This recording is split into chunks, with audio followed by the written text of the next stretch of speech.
मैं बतौर एथियस्ट बड़ा हुआ। मैंने एक एकेडमिक मेडिकल स्कूल में तालीम पाई। मैं कामयाब था, रुपया पैसा भी था, अपनी जिंदगी में बहुत खुश था। मेरी एक बेटी थी जो पैदाइशी तौर पर दिल की एक खराबी का शिकार थी। उसके जिस्म का निचला हिस्सा मर रहा था क्योंकि उसे ऑक्सीजन नहीं मिल रही थी। उन्होंने मुझे कमरे से बाहर भेज दिया। मैं सीधा अस्पताल के प्रेयर रूम की तरफ चला गया। मैंने कहा, ऐ खुदा, अगर तू मौजूद है तो मुझे मदद चाहिए। अगर तूने मेरी बच्ची को बचा लिया तो मैं पैरवी करूंगा। मैंने सारे मज़ाहिब देखने शुरू किए, ताओइज्म, बुद्धिज्म, हिंदुइज्म। मेरा भाई, उसने मुझे कुरान का तफसीली तर्जुमा भेजा। जब मैंने उन्हें पढ़ा तो मेरे सामने सब वाज़ेह हो गया। जब मैं मुसलमान हुआ तो मेरी बीवी ने, जो 14 साल से मेरी बीवी थी, मुझसे तलाक ले ली। मेरे वालिदैन ने मुझसे लाताल्लुकी का इजहार कर दिया। मेरे घर से निकल जाओ और दोबारा वापस मत आना। एक रात मैंने ये ख्वाब देखा जिसमें नबी पाक सल्लल्लाहु अलैहि वसल्लम मौजूद थे और मैं उनकी खिदमत में हाजिर था। उन्होंने पहाड़ों की तरफ इशारा किया और फरमाया, पहाड़ों की तरफ चले जाओ, पहाड़ों की तरफ चले जाओ। अस्सलाम वालेकुम डॉक्टर लॉरेंस ब्राउन, हमारी दावत कबूल करने का बेहद शुक्रिया। आपको यहाँ देखकर खुशी हुई। वालेकुम अस्सलाम व रहमतुल्लाहि व बरकातुहू। मेरा पहला सवाल यह है कि डॉक्टर लॉरेंस ब्राउन कौन है? अपनी जिंदगी के बारे में कुछ बताइए। तो मैं एक आई स्पेशलिस्ट और एक मुसन्निफ हूँ। फिलहाल मैं सऊदी अरब में काम कर रहा हूँ और रह रहा हूँ। मैं एक ऐसी फैमिली में पैदा हुआ जो क्वाइकर थी, मगर मजहब पर अमल पैरा नहीं थी। तो क्वाइकर दरअसल ईसाइयत के एक प्रोटेस्टेंट फिरके का नाम है। मुझे मुसलमान हुए तकरीबन 30 साल से ज्यादा अरसा गुजर चुका है, जिसके बाद मैं सऊदी अरब चला गया और तब से मैं सऊदी अरब में काम कर रहा हूँ और वहीं मकीन हूँ। ईमान के लिहाज से आपकी जिंदगी कैसी थी? यानी आपका किस पर ईमान था? मैं बतौर एथियस्ट बड़ा हुआ क्योंकि मैं यूनाइटेड स्टेट्स में पला बड़ा था। मेरी पैदाइश और परवरिश सैन फ्रांसिस्को की है। मेरे academic, high school, college, medical school, internship और रिहायशी जगह पर और इस तरह के तमाम तालीमी इदारों में ज्यादातर प्रोफेसर्स, मेरे कोलीग्स, तमाम के तमाम लोग एथियस्ट थे और इसे ज़हीन और पढ़े लिखे लोगों का अकीदा समझा जाता था, क्योंकि ऐसा फिक्री तबका अमूमन खुदा के वजूद को अपने अकली दलाइल से रद्द करता है। तो मेरा भी यही अकीदा था, यहाँ तक कि मुझे एक रूहानी शऊर मिला। प्लीज हमें उस बारे में कुछ बताइए। अपने अकायद के बारे में किस चीज ने आपको सोचने पर मजबूर किया?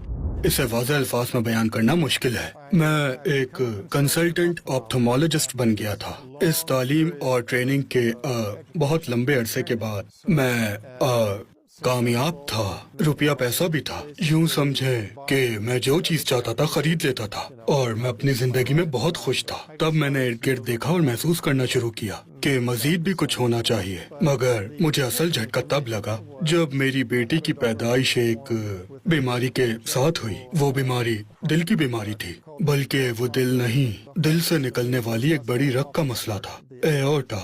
पैदाइशी तौर पर उसकी एओर्टा रग तंग थी और पैदाइश के वक्त उसके जिस्म का निचला हिस्सा नीला माइल था, बल्कि गहरी नीलाहट का हामिल रंग था। मेरे पहने हुए सर्जिकल स्क्रब से भी ज्यादा ओके। तो यूं लगता था जैसे उसका जिस्म मर रहा था क्योंकि उसे ऑक्सीजन नहीं मिल रही थी। और जाहिर है एक डॉक्टर के तौर पर ये देखना मेरे लिए बहुत खौफनाक था। और जैसा कि मैंने कहा कि उस वक्त मैं एक एथियस्ट था, अगरचे मुझे खालिक की मौजूदगी का एहसास होना शुरू हो गया था और वो एहसास सिर्फ खालिक ही दे सकता है। अपनी पूरी जिंदगी मैंने हालात पर हमेशा अपना इख्तियार कायम रखा था। मैंने जिंदगी में कभी ऐसी सूरत हाल नहीं देखी कि जब मुझे लगा हो कि हालात मेरे कंट्रोल में नहीं है। ये मेरी जिंदगी में पहली बार था कि मुझे अपनी बेबसी का एहसास हो रहा था। मैं कुछ नहीं कर सकता था। पहले कभी पैसों की जरूरत होती तो मैं ज्यादा मेहनत कर लेता था, कुछ और चाहिए होता तो कुछ और कर लेता। मेरी जिंदगी पर मेरा हमेशा कंट्रोल रहा और अब मुझे एक ऐसे मसले का सामना था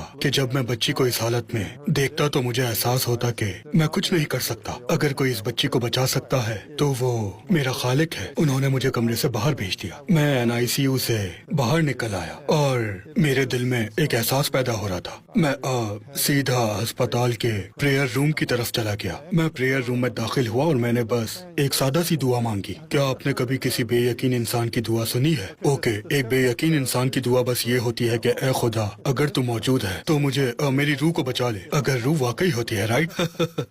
और दर हकीकत بہت سے بے یقینی، بہت سے ایتھیسٹ اسی طرح دعا کرتے ہیں، اور میں اس وقت بے یقین لوگوں کی دعا سے واقف نہیں تھا، مگر میں نے یہی دعا کی تھی، بلکہ میری کی گئی دعا تو دراصل سورہ فاتحہ سے قریب تر تھی، اس لحاظ سے کہ میں نے اپنے خالق کو پہچانا تھا۔ میں نے کہا، اے خدا، اگر تو موجود ہے تو مجھے مدد چاہیے۔ میں نے بس اپنے خالق سے مانگا، اس سے براہ راست بات کرتے ہوئے کہا، اگر تو نے میری بچی کو بچا لیا اور اس مذہب کی طرف میری رہنمائی کی جو تجھے سب سے زیادہ پسند ہے، چاہے مجھے پسند نہ بھی ہو مگر تجھے سب سے زیادہ پسند ہو، تو میں اس پر عمل کروں گا۔ پھر میں پریئر روم سے باہر نکلا اور واپس آئی سی یو میں گیا۔ میں شاید 10 یا 15 منٹ کے لیے باہر گیا تھا تاکہ ڈاکٹرز اپنے معائنے اور تشخیص کا عمل مکمل کر لیں۔ اور ظاہر ہے جب آپ نوزائیدہ بچوں کے آئی سی یو میں جاتے ہیں تو اس کے لیے ایک پورا عمل ہے۔ آپ کو ہاتھ دھونے ہوتے ہیں، آپ کو گاؤن، دستانے، ماسک، ٹوپی، یہ سب چیزیں پہننی ہوتی ہیں۔ تو جب میں یہ سب کر رہا تھا تو میں کھڑکی سے اندر دیکھ رہا تھا اور میں نے دیکھا کہ ڈاکٹرز کمرے کے انتہائی کونے میں میری بیٹی کے ارد گرد جمع تھے اور وہ نظر اٹھا کر میری طرف دیکھ رہے تھے اور میں ان کے چہروں سے اندازہ لگا سکتا تھا۔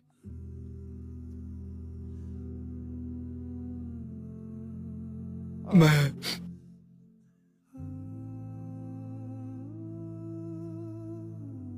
ان کے چہرے کے تاثرات سے محسوس کر سکتا تھا کہ کوئی تبدیلی آئی ہے۔ تو جب میں کمرے میں داخل ہوا اور یہ اس بات کو شاید 35-36 سال ہو گئے، مگر آج بھی میں یہ کہانی جذباتی ہوئے بغیر نہیں سنا سکتا۔ تو جب میں ڈاکٹرز کے پاس پہنچا تو بچوں کے دل اور سینے کے سرجن نے میری طرف دیکھا اور کہا، یہ ٹھیک ہو جائے گی، اور میں نے محسوس کیا وہ سب اس وضاحت کو مان رہے تھے، مگر میرے دل میں یہ احساس تھا کہ یہ اس وقت میرے ساتھ نہیں تھے جب چند منٹ پہلے میں اپنے خالق سے اس بچی کو بچانے کی دعا کر رہا تھا، اور یہی وہ لمحہ تھا جب ایمان میرے دل میں داخل ہوا۔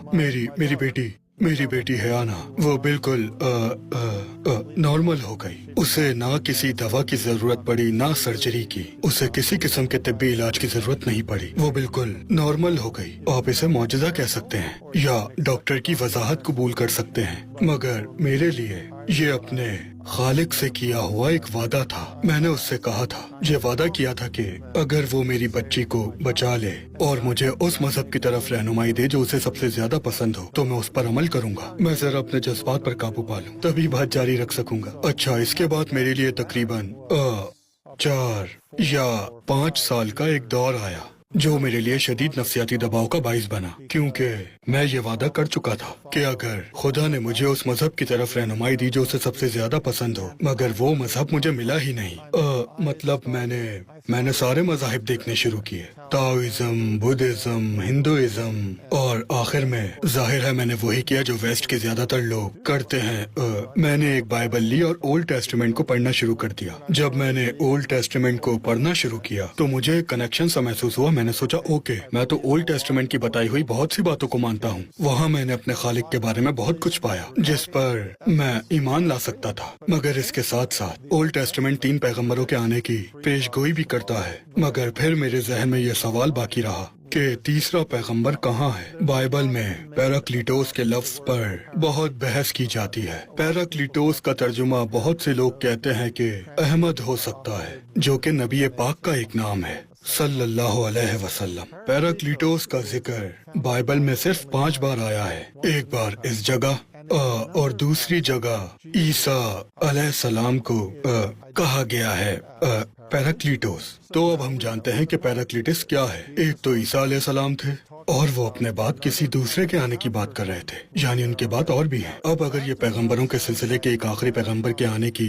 طرف اشارہ نہیں کرتا تو اور بھلا اس کا کیا مطلب ہو سکتا تھا؟ اور جب میں نے یہ دیکھا تو اس سے میرے دل میں یقین بالکل پکا ہو گیا کہ ایک آخری پیغمبر ہیں جنہیں تلاش کرنا ضروری ہے۔ اور میرے دل میں ہمیشہ یہی احساس رہتا تھا، مجھے ہمیشہ یہی لگتا تھا کہ اوکے، ان چیزوں میں کوئی تعلق ضرور ہے۔ صرف ایک خدا پر ایمان، پیغمبروں کے سلسلے پر ایمان، وحی کے سلسلے پر فرشتوں پر، روز قیامت پر ایمان، تمام چیزوں کا اللہ کے اختیار میں ہونے پر ایمان، میں یہ سب باتیں سمجھ گیا، مگر پھر یہ دوسری بات، یہ تصور کہ عیسیٰ خدا کے بیٹے ہیں، نہیں، میں یہ قبول نہیں کرتا۔ ٹرینیٹی، ایک میں تین، تین میں ایک، برابر حیثیت، یکجا ذات، دونوں لفانی، نہیں، میں نہیں مان سکتا، میں یہ قبول نہیں کر سکتا۔ اور میں پادریوں سے، مذہبی رہنماؤں سے، منسٹرز وغیرہ سے سوالات پوچھتا تھا، میں ان سے ہمیشہ یہ سوال کرتا، آپ کو ان باتوں کا ثبوت کہاں سے ملا؟ عیسیٰ علیہ السلام نے کہاں کہا کہ وہ خدا کے بیٹے ہیں؟ اور وہ مجھے کچھ حوالے دکھاتے تو میں کہتا نہیں، بائبل میں عیسیٰ علیہ السلام نے خود کو 88 بار آدم کا بیٹا کہا ہے۔ بائبل میں ایک حوالہ بھی ایسا نہیں ہے جہاں انہوں نے خود کو خدا کا بیٹا کہا ہو۔ تو آپ لوگ ان کے متعلق دوسروں کی کئی باتوں پر کیوں عمل کرتے ہو؟ آپ اس پر عمل کیوں نہیں کرتے جو انہوں نے خود اپنے بارے میں کہا ہے؟ انہوں نے خود کو آدم کا بیٹا کہا ہے، تو آپ یہ استعاراتی اصطلاح کیوں استعمال کر رہے ہیں؟ بائبل میں تو تمام ایمان والوں کو خدا کے بچے کہا گیا ہے، تو آپ یہ استعاراتی اصطلاح کیوں استعمال کر رہے ہیں؟ آپ عیسیٰ علیہ السلام کے ہو بہو الفاظ کیوں استعمال نہیں کرتے؟ اور میں اپنے خالق سے بس یہی کہتا کہ میں تلاش کر رہا ہوں مگر مجھے نہیں مل رہا۔ اور پھر کیا ہوا کہ میرا بھائی وہ مجھ سے 21 مہینے بڑا ہے اور الحمدللہ وہ مسلمان ہو گیا۔ میرے بھائی اور مجھ میں کبھی گہرا قریبی تعلق نہیں رہا، ہم اس طرح نہیں تھے، ہم ایسے تھے۔ ہم کہتے ہیں کہ میرے قبول اسلام کے بعد سے لے کر ہم ہمیشہ یہی کہتے ہیں کہ ہم اسلام لانے سے پہلے کبھی بھائیوں کی طرح نہیں رہے، صرف اسلام لانے کے بعد ہی ہم حقیقی بھائی بنے۔ اور اس وقت مجھے پتا بھی نہیں تھا کہ کیوں، مجھے بس یہ ایک عجیب بات لگتی تھی۔ مگر تقریباً 1 سال بعد اس نے مجھے قرآن اور سیرت کی ایک کتاب کا ترجمہ بھیجا جو کہ پیغمبر صلی اللہ علیہ وسلم کی زندگی پر مشتمل ایک کتاب تھی، خصوصاً مارٹن لنکس کی نبی پاک کی زندگی پر لکھی گئی کتاب جو سب سے پرانے سورسز پر مبنی ہے۔ جب میں نے انہیں پڑھا تو سب کچھ مجھ پر کھل گیا، جیسے آپ کے پاس کوئی جگسا پزل ہو اور اس کے کچھ حصے غائب ہوں اور آپ کو وہ حصے مل جائیں اور پزل مکمل ہو جائے اور سامنے مکمل تصویر آ جائے۔ اپنی زندگی میں پہلی بار مجھے لگا کہ اب گتھی سلجھ چکی ہے، یہی آخری پیغمبر ہیں اور یہی آخری وحی ہے، اور یہی پچھلے پیغمبروں کے سلسلے سے مطابقت رکھتی ہے، یہ اولڈ ٹیسٹمنٹ کی پیشگوئیوں سے بھی مطابقت رکھتی ہے جو آخری پیغمبر کی خوبیوں کے بارے میں تھی۔ تب میں مسلمان ہو گیا۔ میرے خیال میں ایمان کی راہ دل سے بھی اتنی ہی وابستہ ہے جتنی کہ عقل سے۔ یہ یاد رکھیں کہ اللہ جسے چاہے ہدایت دے دیتا ہے، اور وہ ہدایت کیسے دیتا ہے؟ یعنی وہ دل کے ذریعے ہدایت دے دیتا ہے، اور وحی کے ذریعے بھی، اور وہی تو ظاہر ہے ایک عقلی اور فکری عمل ہے۔ وحی کو پڑھنا اور ان ثبوتوں کو سمجھنا جو اس وحی اور مذہب کو ثابت کرتے ہیں۔ کیا آپ ہمیں بتا سکتے ہیں کہ وہ احساس کیسا تھا؟ میرے خیال میں بنیادی احساس سکون کا تھا۔ میں اس وقت کو یاد کرتے ہوئے حیران ہوتا ہوں کہ کتنے ہی لوگوں نے محسوس کیا تھا کہ میں کہیں زیادہ مطمئن اور پرسکون ہو گیا تھا۔ دوسرے جذبات بھی تھے مگر مجھے بس وضو کرنا یاد ہے اور بس احساس ہونا کہ سبحان اللہ، یہ تو سکون دینے والا عمل ہے۔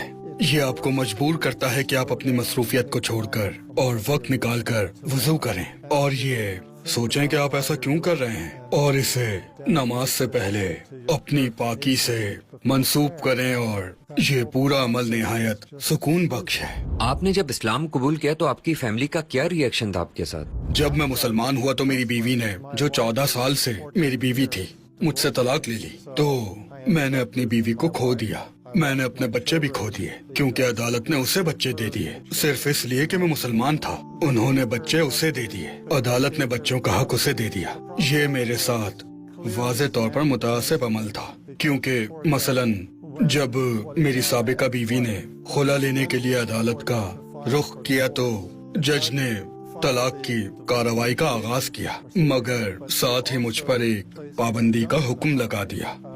کہا کہ میں گھر کے 100 فٹ کے اندر تک نہیں جا سکتا، اپنے گھر کے 100 فٹ، اپنی بیوی کے 100 فٹ، اپنے بچوں کے 100 فٹ سے قریب، وغیرہ وغیرہ۔ یہ حکم دینے سے پہلے اس نے میری بیوی سے پوچھا کیا آپ کو اس شخص سے کوئی خطرہ ہے؟ تو اس نے کہا نہیں۔ پھر اس نے پوچھا کیا اس نے کبھی تمہیں مارا ہے؟ تو اس نے کہا نہیں۔ پھر اس نے پوچھا کیا یہ تمہیں برا بھلا کہتا ہے؟ اس نے کہا نہیں۔ مطلب آپ آج بھی میری سابقہ بیوی سے پوچھ لیں تو وہ اس حقیقت کی تصدیق کرے گی۔ پھر جج نے پوچھا کہ تو پھر تم کیوں طلاق لینا چاہتی ہو؟ تو اس نے کہا کہ میں بس الگ ہونا چاہتی ہوں، ہم دونوں کے راستے الگ الگ ہیں، یہ اب مسلمان ہو چکا ہے، میں عیسائی ہوں، وغیرہ وغیرہ۔ اور جج نے کہا जज ने ये पाबंदी मुझ पर इसीलिए लगाई क्योंकि मैं मुसलमान था। ये मेरा अपना अंदाजा है जो मैं उस बातचीत की बुनियाद पर कह रहा हूँ जो मेरी साबिका बीवी और जज के दरमियान हुई थी, और जैसे मुझे बताया गया इसलिए ये मेरा अंदाजा है। तो इसका नतीजा ये निकला कि मैं एक ऐसे वक्त से गुजरा जब मैं अपने बच्चों को भी नहीं देख सकता था। आप इस बात से अंदाजा लगाएं कि ये अमल कितना तौहीन आमेज था। अदालत ने ये शर्त लगाई कि अपने बच्चों से मिलने के लिए मेरे साथ एक बॉडीगार्ड रखना होगा। मुझे एक बॉडीगार्ड साथ रखना पड़ता था जो बच्चों की हिफाजत कर सके, वो भी मुझसे।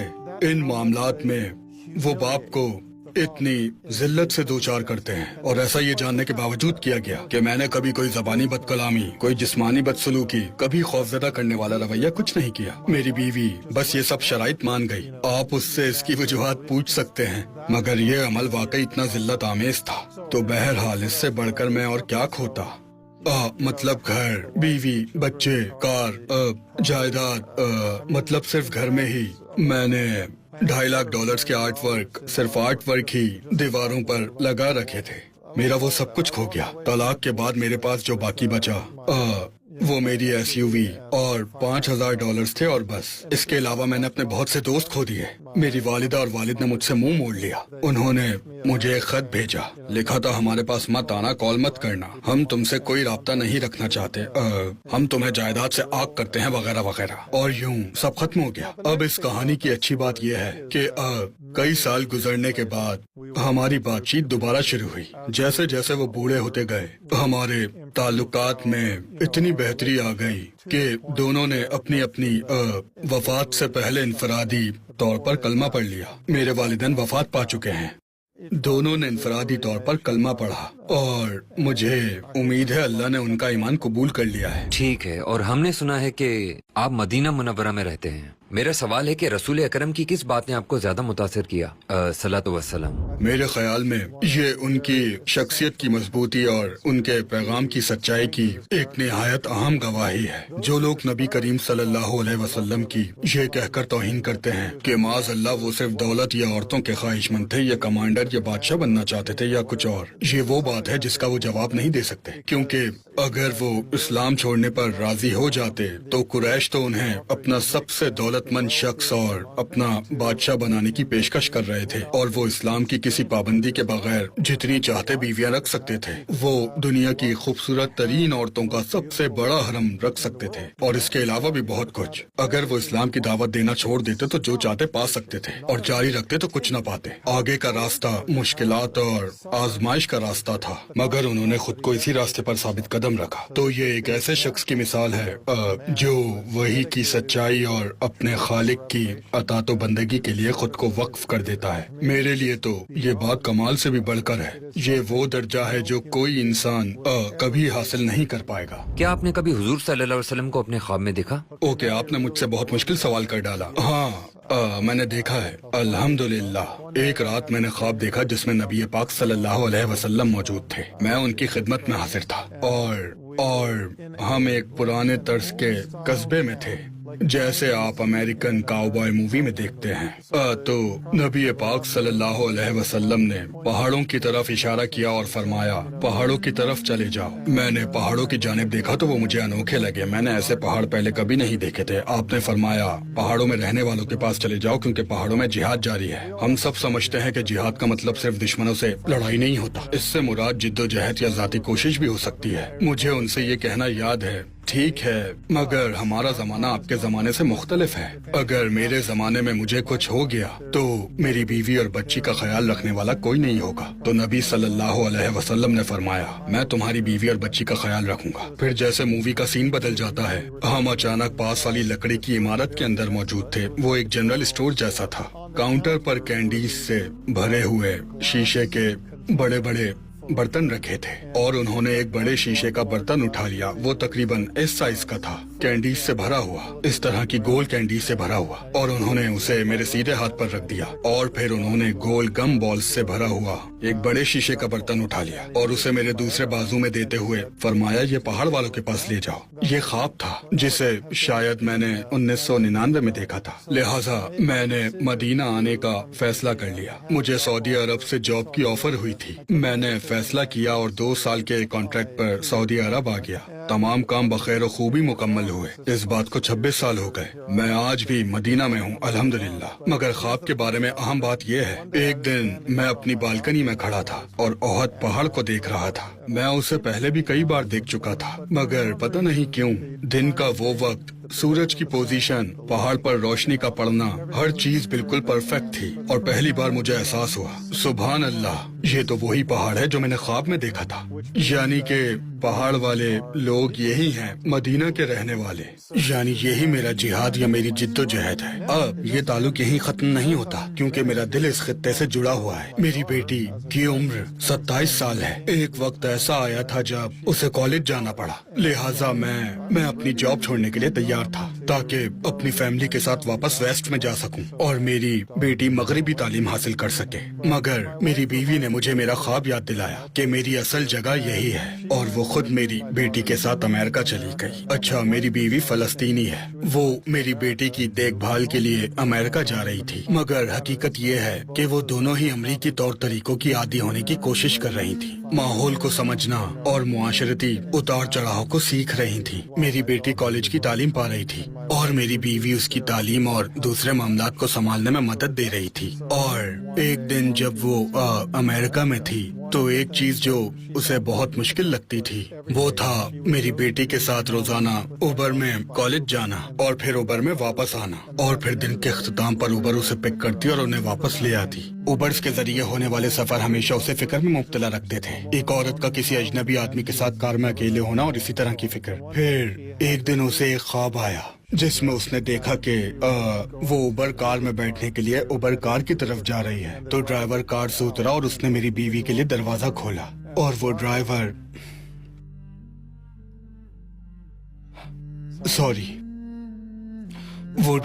जिसने उसके लिए दरवाजा खोला था वो मोहम्मद थे सल्लल्लाहु अलैहि वसल्लम। तो फिर दिन ढले या शायद फौरन ही, मुझे याद नहीं आ रहा, मगर मेरी बीवी ने मुझे फोन किया और कहने लगी, आपका ख्वाब पूरा हो गया है। मैंने कहा, क्या मतलब? कहने लगी कि नबी सल्लल्लाहु अलैहि वसल्लम ने आपकी गैर मौजूदगी में आपकी बीवी और बेटी की हिफाजत का वादा किया था। ये ख्वाब ही था जिसने उसे हौसला दिया कि वो सारे खौफ दूर करके अपना काम करती रही। अल्हम्दुलिल्लाह। वाह, कितनी खूबसूरत कहानी है। 2 अलग अलग ख्वाब और एक ख्वाब की तकमील दूसरे ख्वाब में होना, बहुत असर अंगेज वाक्य है। मैं आपसे एक इजाफी सवाल करना चाहता हूँ। शायद आपको मालूम हो कि मैं भी एक डॉक्टर हूँ, मगर मैं जनरल प्रैक्टिशनर हूँ। इंसानी जिस्म में सबसे हैरत अंगेज चीज कौन सी है आपकी फील्ड के लिहाज से, जो आपको ये कहने पर मजबूर कर दे कि ये खुदा का शाहकार है दूसरे शाहकारों की तरह? यानी इंसानी जिस्म में सबसे ज्यादा कौन सी चीज आपको हैरान करती है, खुसूसन आँख में?